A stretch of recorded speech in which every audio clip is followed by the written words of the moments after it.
Gujarat Rajasthan border ಸಿಗುತ್ತೆ sir. ಇದೆಲ್ಲ ನಿಮಗೆ 40ರಿಂದ 65 ಸಾವಿರ ಒಳಗೆ ಸಿಗುತ್ತೆ ಸರ್. ಇದ್ರದ್ದು ಕೊಂಬು ತುಂಬ ಉದ್ದ ಇದೆ ಅಂತ ಹೇಳಿ ಬಹಳಷ್ಟು ರೈತರು ಭಯ ಪಡ್ತಾರೆ ಸರ್. ಮಗು ಸ್ವಭಾವ ಸರ್ ಈ ಹಸುಗಳು. ಬಟ್ ನಿಮ್ಮ ಹತ್ರ ಸೆಟ್ ಆಗಬೇಕಂದ್ರೆ ಸ್ವಲ್ಪ ಟೈಮ್ ಬೇಕು. ನಿಮ್ಮ ಹತ್ರ ಸೆಟ್ ಆದಮೇಲೆ ಇದಕ್ಕಿಂತ ಬೆಸ್ಟ್ ತಳಿ ಇನ್ಯಾವುದೂ ಇಲ್ಲ ಸರ್.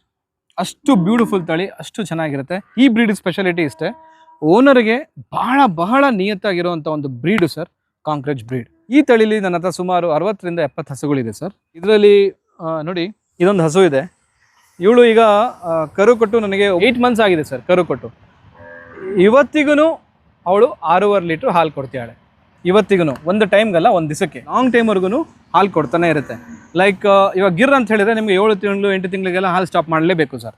ಬಟ್ ಕಾಂಕ್ರೇಜು, ಸಾಹಿವಾಲು ಈ ಬ್ರೀಡೆಲ್ಲ ಆ ಥರ ಅಲ್ಲ. ಈ ಬ್ರೀಡು ನಿಮಗೆ ಲಾಂಗ್ ಟೈಮಲ್ಲಿ ಹಾಲು ಕೊಡ್ತಾ ಇರುತ್ತೆ ಸರ್. ಇದೂ ಅಷ್ಟೇ ಒಳ್ಳೆ ಬ್ಯೂಟಿಫುಲ್ ಬ್ರೀಡ್ ಸರ್.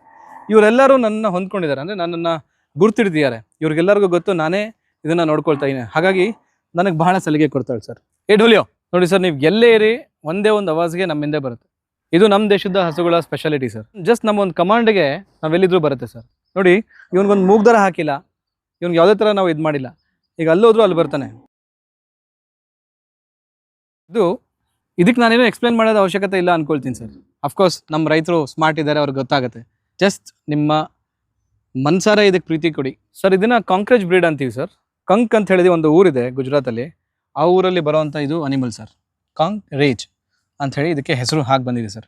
ಇದು ಮೂಲತಃ ಗುಜರಾತ್ ಬ್ರೀಡು. ಇದಕ್ಕೆ ನಾನು ಓನರ್ ಅಂತ ಗೊತ್ತಾದ್ಮೇಲೆ ಇದು ನನ್ನನ್ನು ಎಷ್ಟು ಸಲಿಗೆ ನನಗೆ ಕೊಡುತ್ತೆ ಅಂತ ಹೇಳಿದರೆ ಅದಕ್ಕೆ ನಾನು ಏನು ಬೇಕಾದ್ರೂ ಮಾಡ್ಬೋದು ಸರ್. ಒಂದು ಸಲ ಇದು ನನ್ನನ್ನು ಅರ್ಥ ಮಾಡಿಕೊಂಡು ನನ್ನನ್ನು ಇಷ್ಟಪಟ್ಟರೆ ಅದು ಕೊನೆ ಉಸಿರೋವರೆಗೂ ಅದು ನನ್ನನ್ನು ಚೆನ್ನಾಗಿ ನೋಡ್ಕೊಳ್ಳುತ್ತೆ ಸರ್. ನೀವೆಲ್ಲರೂ ನನ್ನ ಹತ್ರ ಬನ್ನಿ, ನಿಮ್ಮನ್ನು ಅಟ್ಯಾಕ್ ಮಾಡುತ್ತೆ. ಸೊ ಯಾಕೆ ಅಟ್ಯಾಕ್ ಮಾಡುತ್ತೆ ಅಂದರೆ, ನನಗೇನಾದ್ರು ನೀವು ತೊಂದರೆ ಕೊಡ್ತೀರಾ ಅಂತ ಹೇಳಿ ಅದು ಅಟ್ಯಾಕ್ ಮಾಡುತ್ತೆ. ಸೊ ಅಂಥ ಒಂದು ವಿಶೇಷವಾದ ತಳಿ ಇದು ಕಾಂಕ್ರೇಜ್ ತಳಿ. ಇವಾಗ ನೋಡಿ, ಇವನು ನಾ ಎಲ್ಲೋದ್ರೂ ಹಿಂದೆ ಬರ್ತಾನೆ. ಅಲ್ಲಿ ನಾವು ಮೇವು ಹಾಕಿದ್ದೀವಿ, ಆ ಮೇವು ತಿನ್ನೋಕ್ಕೂ ನೋಡಿ ಅವನು ಯೋಚನೆ ಮಾಡ್ತಾನೆ.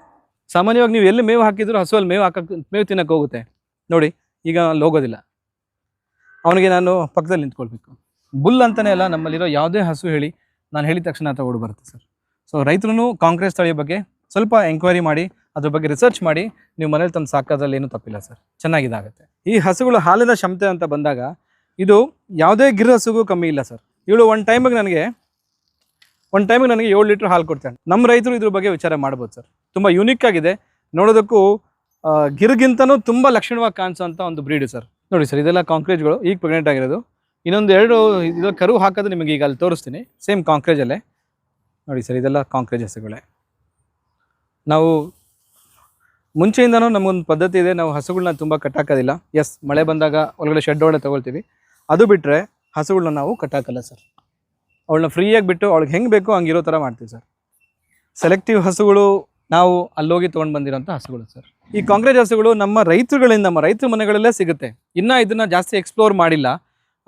ದಲ್ಲಾಳಿಗಳು ಇದನ್ನು ಎಕ್ಸ್ಪ್ಲೋರ್ ಮಾಡಿದ್ಮೇಲೆ ಇದರದ್ದು ವಂಶವೃಕ್ಷನ ಸೃಷ್ಟಿ ಮಾಡ್ಕೊಳ್ತಾರೆ, ಇದರದ್ದು ಬ್ಲಡ್ ಲೈನ್ ಅಂತ ಸೃಷ್ಟಿ ಮಾಡ್ಕೊಳ್ತಾರೆ. ಹಾಗಾಗಿ ಈಗ ನೀವು ಗುಜರಾತಲ್ಲಿ ಹೋಗಿ ತೊಗೊಂಡ್ರು ಇದು ರೈತರ ಮನೆಗಳಲ್ಲಿ ನೀವು 45ರಿಂದ 60 ಸಾವಿರ ರೂಪಾಯಿ ತೊಗೊಳ್ಬೋದು ಸರ್. ಸೊ ಹಾಗಾಗಿ ಇದನ್ನು ಅದನ್ನು ಜಾಸ್ತಿ ಪಾಪ್ಯುಲರ್ ಮಾಡಿಲ್ಲ ಸರ್. ಪಾಪ್ಯುಲರ್ ಮಾಡಿಬಿಟ್ಟು ಏನು ಮಾಡ್ತಾರೆ, ರೇಟ್ಸ್ ಎಲ್ಲ ಜಾಸ್ತಿ ಹೇಳ್ತಾರೆ. ನೋಡಿ, ಈ ಹಸುಗಳು ಇದೆಲ್ಲ ಅಷ್ಟೇ ಸರ್. ಇದೆಲ್ಲ ನಾನು ತಂದಿರೋದು ನಿಮ್ಮ ಮುಂದೆ ಇರೋ ಹಸುಗಳೆಲ್ಲ ಅಷ್ಟೇ ಸರ್. ಇವುಗಳೆಲ್ಲ 40,000 to 65,000 ಬಜೆಟಲ್ಲಿ ತಂದಿರೋದು ಸರ್. ಇದು ಮೂಲ ರೈತರುಗಳಿಂದ ತಂದಿರೋದು. ಹಾಗಾಗಿ ಕಣ್ಣು ಮುಚ್ಕೊಂಡು ಹಸುಗಳನ್ನ ತೊಗೊಂಡು ಈ ಹಸುಗಳನ್ನ ಸಾಕ್ಬೋದು ಸರ್. ಆಮೇಲೆ ಸರ್, ಈ ಹಸುಗಳಲ್ಲಿ ಒಂದು ಹೇಳಿದ್ರೆ ಅಂದರೆ ಒಂದು ಗುಂಪಲ್ಲಿ ಬೆಳೆಯುವಂಥ ಹಸುಗಳು, ಗ್ರೂಪಲ್ಲಿ ಇರುವಂಥ ಹಸುಗಳು ತುಂಬ ಒಗ್ಗಟ್ಟು ಚೆನ್ನಾಗಿರುತ್ತೆ. ಅಂದರೆ ಯಾವುದೇ ಬೇರೆ ಹಸು ಜಾತಿಗಳನ್ನ ಇದು ಸೇರಿಸೋದಿಲ್ಲ ಜೊತೆಲಿ. ಕಾಂಕ್ರೇಜ್ ಹಸುಗಳು ಆದರೆ ಕಾಂಕ್ರೇಜ್ ಹಸುಗಳನ್ನೇ ಒಂದು ಗ್ರೂಪಲ್ಲಿರುವಂಥ ಹಸುಗಳು ಸರ್. ಇದು ನಮ್ಮ ರೈತರ ಮನೆಯಲ್ಲಿ ಆರಾಮಾಗಿ ಸಾಕ್ಬೋದು ಸರ್. ಇದರಿಂದ ಏನು ಪ್ರಾಬ್ಲಮ್ ಆಗೋಲ್ಲ.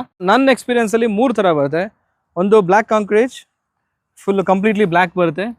ಮತ್ತೊಂದು ವೈಟ್ ಆ್ಯಂಡ್ ಗ್ರೇ ಬರುತ್ತೆ. ಇಲ್ಲಿ ನೋಡಿ, ಮತ್ತೊಂದು ಪ್ಯೂರ್ ವೈಟ್ ಬರುತ್ತೆ. ನನ್ನ ಎಕ್ಸ್ಪೀರಿಯೆನ್ಸ್ ಪ್ರಕಾರ ಕಾಂಕ್ರೇಜಲ್ಲಿ ಜಾಸ್ತಿ ಬರೋದು ವೈಟ್ ಸರ್. ಈ ಹಸುಗಳು ಗಿರ್ ಹಸು ಕಂಪೇರ್ ಮಾಡಿದ್ರೆ ಮೇವು ತಿನ್ನೋದು ಸ್ವಲ್ಪ ಕಮ್ಮಿ. ಆಮೇಲೆ ಇದಕ್ಕೆ ಯಾವಾಗಲೂ ಫ್ರೀಯಾಗಿ ಬಿಡಬೇಕು, ಇದನ್ನು ಕಟ್ಟಾಕಿ ಸಾಕಬಾರ್ದು. ಒಂದು ಲ್ಯಾಕ್ಟೇಷನಲ್ಲಿ ಇದು ಗಿರ್ ಹಸುಗಿಂತ ಜಾಸ್ತಿ ಹಾಲು ಕೊಡುವಂಥ ಕ್ಷಮತೆ ಇರುವಂಥ ಹಸು ಸರ್. ನಮಗೆ ಈಸಿಲಿ ಒಂದು ಟೈಮ್ಗೆ 5.5 ಲೀಟ್ರಿಂದ 6 ಲೀಟ್ರ್ ಹಾಲು ಕೊಡುವಂಥ ಕ್ಷಮತೆ ಹೊಂದಿರುವಂಥ ಹಸು ಸರ್. ಸೊ ರೈತ ಯಾರಾದರೂ ಇದ್ರ ಬಗ್ಗೆ ಆಸಕ್ತಿ ಇರೋರು ತಿಳ್ಕೊಬೇಕು ಅಂದರೆ ನನ್ನ ನಂಬರ್ಗೆ ವಾಟ್ಸಪ್ ಮಾಡಿ, ನನ್ನ ಫಾರ್ಮ್ಗೆ ಶನಿವಾರದದ್ದು ಬರ್ಬೋದು. ನನ್ನ ಫಾರ್ಮಿಗೆ ಬಂದರೆ ನಾನು ಈ ಬ್ರೀಡ್ ಬಗ್ಗೆ ಕಣ್ಮುಂದೆ ಅವ್ರಿಗೆ ಎಕ್ಸ್ಪ್ಲೈನ್ ಮಾಡಿ ತೋರಿಸ್ತೇನೆ ಸರ್. ಸೊ ಅವ್ರು ತಿಳ್ಕೊಂಡು ಆಮೇಲೆ ಇದನ್ನು ಸಾಕೋ ವಿಚಾರ ಮಾಡಲಿ ಸರ್. ನೋಡಿ ಸರ್, ಇವಳ ಹೆಸರು ಗೋಪಿಕಾ ಅಂತ. ಇವಳನ್ನ ಯಾಕೆ ಇಲ್ಲಿ ಸಪ್ರೇಟಾಗಿ ಕಟ್ಟಾಕಿದ್ದೀನಿ ಅಂತ ಹೇಳಿದ್ರೆ, ಇವಳು ಇನ್ನೇನು ನಮಗೆ ಇನ್ನೊಂದು ಸಂಜೆ ಅಥವಾ ನಾಳೆ ಒಡೆ ಕರು ಹಾಕ್ಬಿಡ್ತಾಳೆ ಸರ್. ಇದನ್ನು ನಾನು ತಂದಿರೋದು ಧಾರವಾಡ ಅಂತಾರೆ ಅವ್ರನ್ನ. ಸೊ ಆ ಜನಾಂಗದವರು ತಲತಲಾಂತರಗಳಿಂದ ಈ ಹಸುಗಳನ್ನ ಸಾಕೊಂಬಂದಿದ್ದಾರೆ ಸರ್. ಅಂಥ ಸಾವಿರಾರು ಹಸುಗಳಲ್ಲಿ ಈ ಹಸುನ ನಾನು ಸೆಲೆಕ್ಟ್ ಮಾಡಿ ತಂದಿರೋಂಥ ಹಸು. ಇವಳು ನೋಡಿ, ಇವಳು ಕ್ವಾಲಿಟಿ ನೋಡಿ, ಅವಳು ಹೆಡ್ ಸೈಜ್ ನೋಡಿ, ಆಮೇಲೆ ಅವಳು ಅಡ್ಡರ್ ನೋಡಿ ಸರ್. ಮೇ ಬಿ ಇನ್ನೊಂದು ಇವತ್ತು ಸಂಜೆ ಅಥವಾ ನಾಳೆ ಒಳ್ಳೆ ಕರು ಹಾಕ್ಬಿಡ್ತಾಳೆ. ಎಷ್ಟು ಫ್ರೆಂಡ್ಲಿ ನೇಚರ್ ನೋಡಿ. ಒಂದ್ಸಲ ಎಸ್ ನಮ್ಮವರು ಅಂತ ಅವಳಿಗೆ ಅನಿಸ್ಬಿಟ್ರೆ ನಮ್ಮನ್ನು ತುಂಬ ಚೆನ್ನಾಗಿ ನೋಡ್ಕೊಳ್ತಾಳೆ ಸರ್. ಇವಳು ಅಷ್ಟೇ, ಇವಳಿಗೆ ಕರು ಹಾಕಿದ್ದಾಳೆ. ಇನ್ನು ಇವಳದು ಒಂದು ಬ್ಯೂಟಿಫುಲ್ ಕರು ಇದೆ, ಕರು ತೋರಿಸ್ತೀನಿ ನಾನು ನಿಮಗೆ. ಇವಳು ಅಷ್ಟೇ ತುಂಬ ಫ್ರೆಂಡ್ಲಿ ಸರ್. ಕಡಿಮೆ ಅಂದ್ರೂ ನಿಮಗೆ ಒಂದು ಟೈಮ್ಗೆ 6 ಲೀಟ್ರ್ ಹಾಲು ಕೊಡುತ್ತೆ ಸರ್.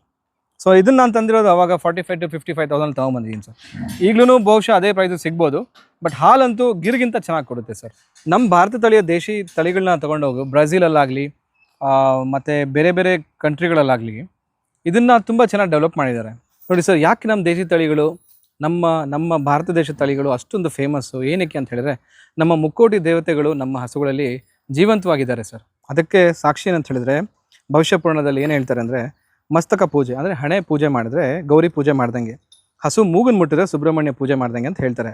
ಹಸುಗಳು ಕಿವಿಲಿ ನಮ್ದೇನೇ ತೊಂದರೆಗಳಿದ್ರೆ ಕಿವಿಲಿ ನಾವು ಹೇಳ್ಕೊಂಡ್ರೆ ಅಶ್ವಿನಿ ದೇವತೆ ಅಲ್ಲಿ ವಾಸವಾಗಿದ್ದಾಳೆ ಅಂತ ಹೇಳ್ತಾರೆ ಸರ್. ಅಂದರೆ ಅಷ್ಟು ಅಂತ ನಮಗೆ ಹೇಳುತ್ತೆ. 4ನೇದು, ಹಸು ನಾಲ್ಗೆಲಿ ಸರಸ್ವತಿ ಇರ್ತಾಳೆ. ಅವಳು ಅಂಬಾ ಅಂತ ಕರೆಯೋದು ನೋಡಿ ಎಷ್ಟು ಬ್ಯೂಟಿಫುಲ್ ಆಗಿರುತ್ತೆ ಕೇಳೋದಕ್ಕೆ.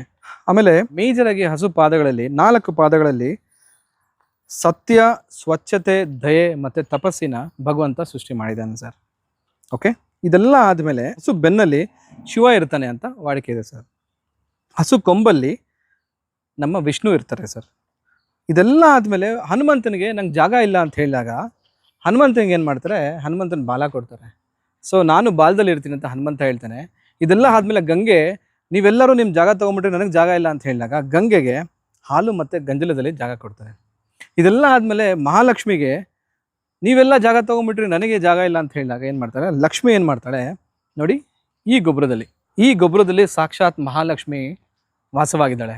ಯಾಕೆ ನಾನು ಇದನ್ನು ಹೇಳ್ತಾ ಇದ್ದೀನಿ ಅಂತ ಹೇಳಿದ್ರೆ, ರೈತರುಗಳಿಗೆ ಒಂದು ಇದರಿಂದ ನಾನು ಏನು ಮೆಸೇಜ್ ಹೇಳ್ತಾ ಇದ್ದೀನಂದರೆ, ನೋಡಿ ಲಕ್ಷ್ಮಿ ಯಾಕೆ ಗೊಬ್ಬರದಲ್ಲಿ ಇದ್ದಾರೆ ಅಂತ ನಮ್ಮ ಪುರಾಣದಲ್ಲಿ ಹೇಳಿದೆ ಅಂತ ಹೇಳಿದರೆ, ಹಾಲಿಗಿಂತ ಗೊಬ್ಬರದಲ್ಲಿ ನಾವು ಬಹಳ ಲಕ್ಷಾಂತರ ರೂಪಾಯಿ ದುಡ್ಡು ಮಾಡ್ಬೋದನ್ನಂತ ಮಹಾಲಕ್ಷ್ಮಿಯಲ್ಲಿ ಇದ್ದಾಳೆ ಅಂತ ಹೇಳ್ತಾ ಇದ್ದೀನಿ.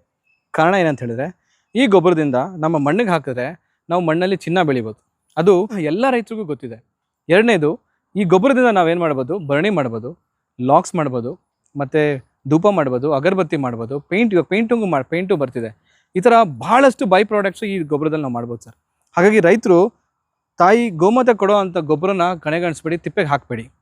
ಇದರಿಂದ ನಾವು ಏನು ಪ್ರಾಡಕ್ಟ್ಸ್ ಮಾಡ್ಬೋದು, ಈಗಾಗಲೇ ನಾನು ಮುಂದೆ ಹೇಳ್ದಂಗೆ ನಮ್ಮ ಕರ್ನಾಟಕ ರಾಜ್ಯ ಸರ್ಕಾರದವರು ಭಾಳಷ್ಟು ತರಬೇತಿ ಕೇಂದ್ರಗಳನ್ನ ಮಾಡಿದ್ದಾರೆ. ಆ ತರಬೇತಿ ಕೇಂದ್ರದಲ್ಲಿ ನೀವೇ ಹೋಗಿ ಅಲ್ಲಿ ನೀವು ಟ್ರೈನ್ ಆಗಿಬಿಟ್ಟು ಬೈ ಪ್ರಾಡಕ್ಟ್ ಏನೇನು ಮಾಡ್ಬೋದು ಅಂತ ತಿಳ್ಕೊಂಡು ಈ ಗೊಬ್ಬರದಲ್ಲಿ ನೀವು ಭಾಳಷ್ಟು ಪ್ರಾಡಕ್ಟ್ ಮಾಡ್ಬೋದು ಸರ್. ಹಾಗಾಗಿ ಲಕ್ಷ್ಮೀ ದೇವತೆ ಗೊಬ್ಬರದಲ್ಲಿ ಅಡಗಿದಾಳೆ ಅನ್ನೋದಕ್ಕೆ ಸಾಕ್ಷಾತ್ ನಿಮಗೆ ಸಾಕ್ಷಿ ಇದೆ.